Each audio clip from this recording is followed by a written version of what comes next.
In today's political climate, the question of whether or not to impeach the President of the United States is often thought of in political terms. But there is a much deeper concern at the heart of the question.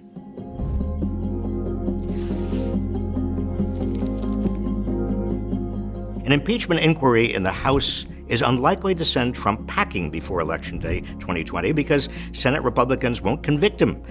And it's impossible to know whether an impeachment inquiry will hurt or help Trump's chances of being reelected. So, does this mean impeachment should be off the table? No. There's a non-political question that Congress should consider: whether enforcing the United States Constitution is important for its own sake, even if it goes nowhere, even if it's unpopular with many voters, even if it's politically risky. Every child in America is supposed to learn about the Constitution's basic principles of separation of powers and checks and balances. But these days, every child and every adult in America is learning from Donald Trump that these principles are bunk.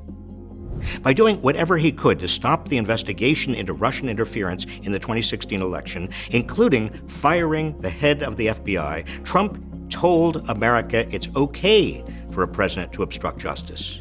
Goodbye law. By issuing a blanket refusal to respond to any congressional subpoena, Trump is saying Congress has no constitutional authority to oversee the executive branch. He's telling America that Congress is a subordinate branch of government rather than a co-equal branch. Forget separation of powers. By spending money on his wall that Congress explicitly refused to authorize, Trump is saying that Congress no longer has any constitutional authority over spending. Goodbye checks and balances. By unilaterally shuttering the government in order to get his way, Trump is telling us he has the constitutional right not to execute the laws whenever it suits him. Farewell, Congress. By directing the Attorney General, the Justice Department, the FBI, and the Secretary of the Treasury to act in his own personal interest rather than in the interests of the American people, Trump is saying that presidents can run government for themselves. Adios, Constitution. By unilaterally threatening to cut off trade with the second largest economy in the world, Trump is telling us he has sole authority to endanger the entire American economy. And make no mistake, if he goes through with his threat, the U.S. economy will go into a tailspin. The core purpose of the Constitution is to prevent tyranny. That's why its framers distributed power between the president, Congress, and the judiciary. That's why each of the three branches was designed to limit the powers of the other two. In other words, the framers anticipated the possibility of a Donald Trump. Now, fortunately, they also put in a mechanism to enforce the Constitution against a president who tries to place himself above the law and to usurp the powers of the other branches of government.